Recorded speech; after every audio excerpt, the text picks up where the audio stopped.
Greetings comrades, my name is Gigantles, and I'm not sure how I've worded the title to this video yet, but it's something along the lines of whether or not bishops actually know more than they seem to let on. That by itself isn't much of an explanation as to what this video is about, so I need to give some context by going back to a video I made several months ago before I can talk about the main topic to this video. So in the video that you're probably seeing the thumbnail of over here at this point in time, I made a video several months ago about how a priest who at that point in time was called Father Pavone, he had been recently defrocked, so it was just Pavone now. He had been recently defrocked, and not just defrocked, but permanently defrocked. The Vatican had already said that there was no way he could appeal for his defrockment to be relieved, or that he would ever return to the priesthood again.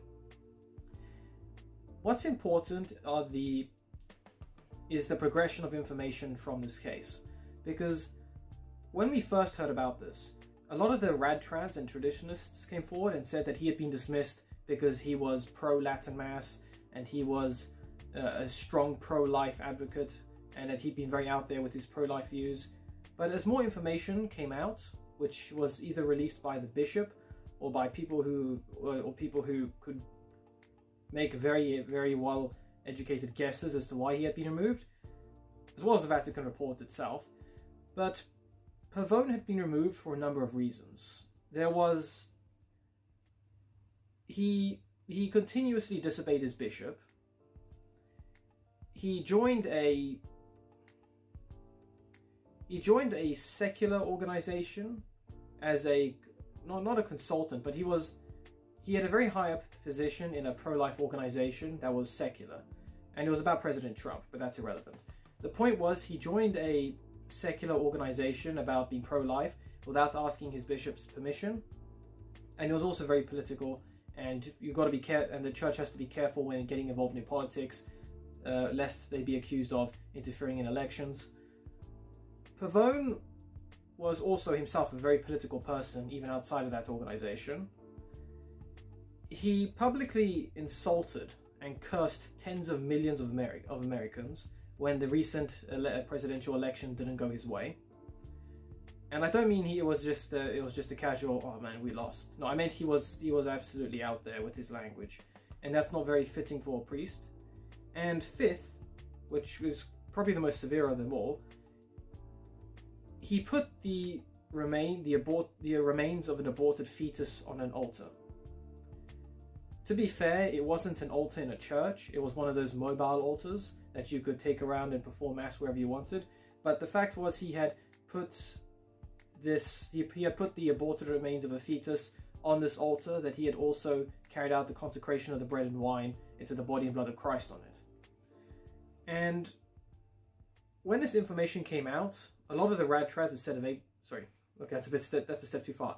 A lot of the radtrads and traditionalists still try to frame this as a big conspiracy that Pope Francis was trying to turn the church liberal, and they were focusing on the fact that Pavone had been a strong supporter of the Latin Mass and pro-life advocate, whilst trying to portray Pope Francis as against being pro-life, which would be impossible for a Pope to even get into his position if he wasn't pro-life, and that Pope Francis was against Latin Mass. But that's another can of worms I'm going to deal with in another video.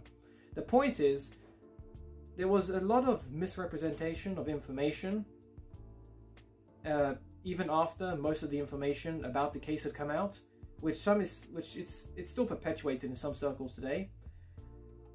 But even though we only knew about the full case long after the dismissal, obviously the bishop who dismissed Pavone knew about all this from the start, and he chose not to release all the information at once. Whether or not that was to avoid potentially slandering him or ruining his public image, because even if you have a dismissed priest, you'll typically see priests as composed, like a composed gentleman. They're in control of themselves, they're civilized, they're role models to follow. So someone, bursting into vulgar language and crude statements on Twitter where hundreds of millions, if not a billion people will see your comments and think negatively of the priesthood, that's not the right impression to give. So he potentially withheld some of this information until he realized that there was no point, and then he just released it anyway. Like I said, the whole point about that was we didn't know all the facts at the beginning of that case. And when all those facts came out, there was a valid justification for the dismissal. The main topic of this video is about another priest who, as far as I know, at the time of this video, hasn't been defrocked, but he has been suspended instead. And that priest is Father James Altman.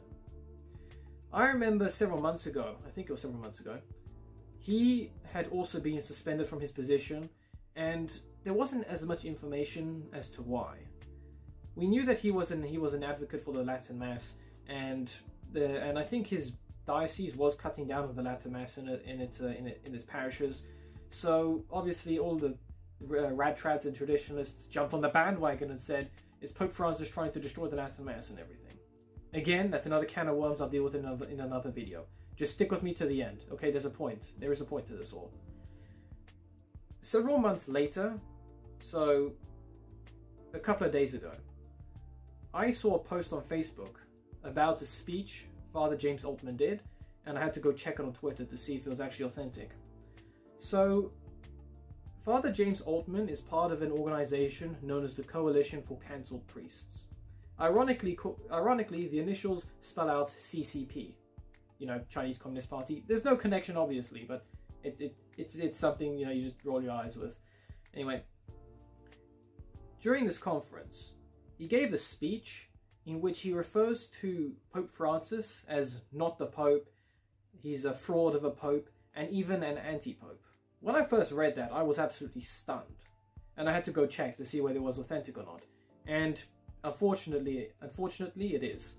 So, although not a lot of information several months ago had been released about why Father James Altman was suspended, I tend to be cautious about giving a verdict if I don't know all the information about the case. So about Father James Altman, I was sitting on the fence saying, okay, did he actually deserve suspension, or didn't he?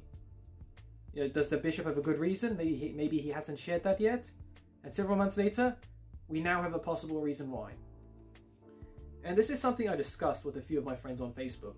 We were talking about whether or not Father James Altman either had these views, these effectively sedevacantist views, whilst he was still a priest, and that was why his bishop suspended him for investigation, or if Father James Altman had similar views, but they weren't as set in stone, or maybe they weren't as far progressed.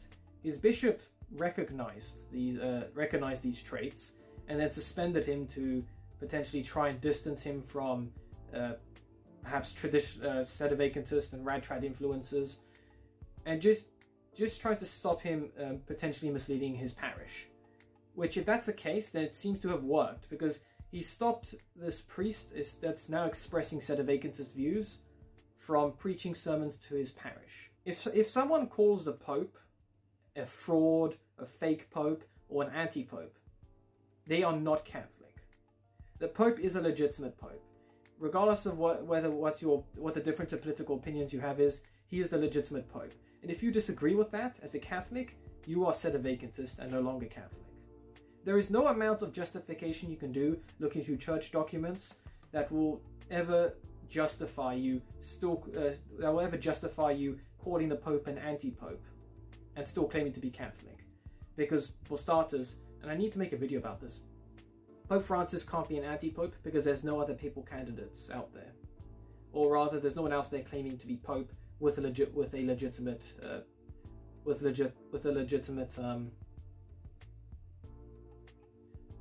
my mind keeps going blank, I can't think of the right words. There is no other person out there claiming to be Pope with a more legitimate means to be the Pope.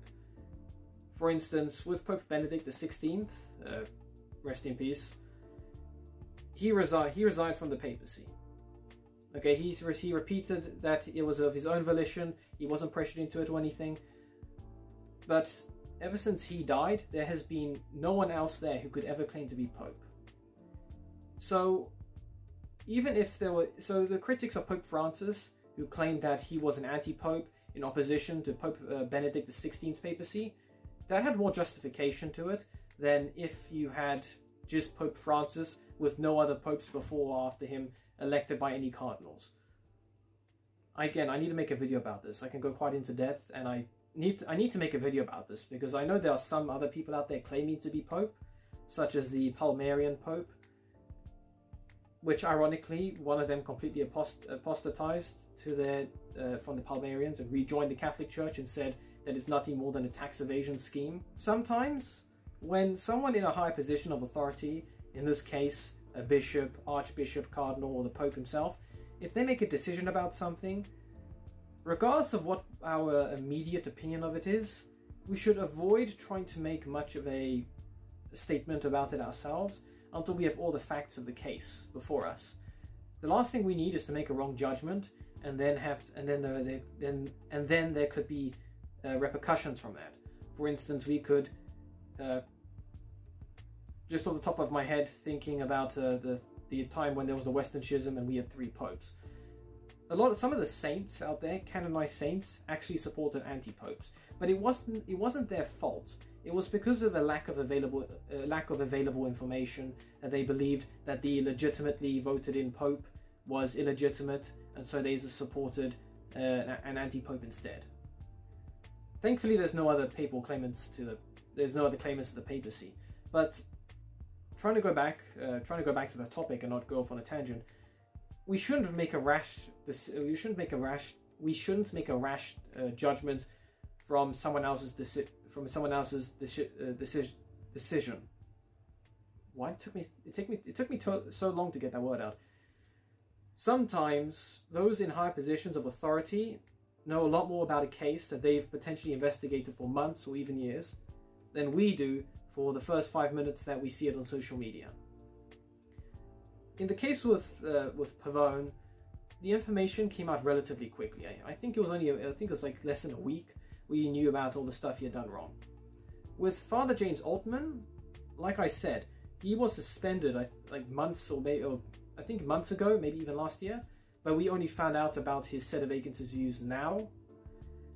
And it's unfortunate that my decision to wait in making a judgment on this case was right in me. Well, I was right to not make an immediate decision at the time. I thought to myself, I'll wait and see if any evidence comes out as to why they suspended him. And unfortunately, I was right. It does appear that he was suspended for a legitimate reason in possessing now fully matured sedevacantist views.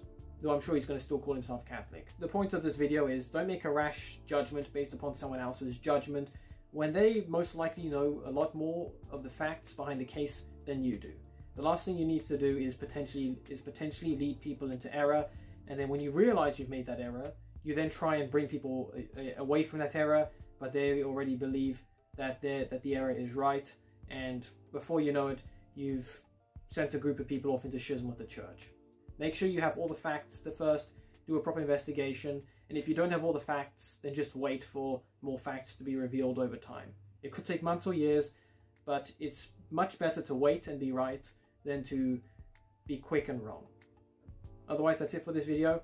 So God bless you all. Have a good weekend. See you in the next video, comrades. Until then.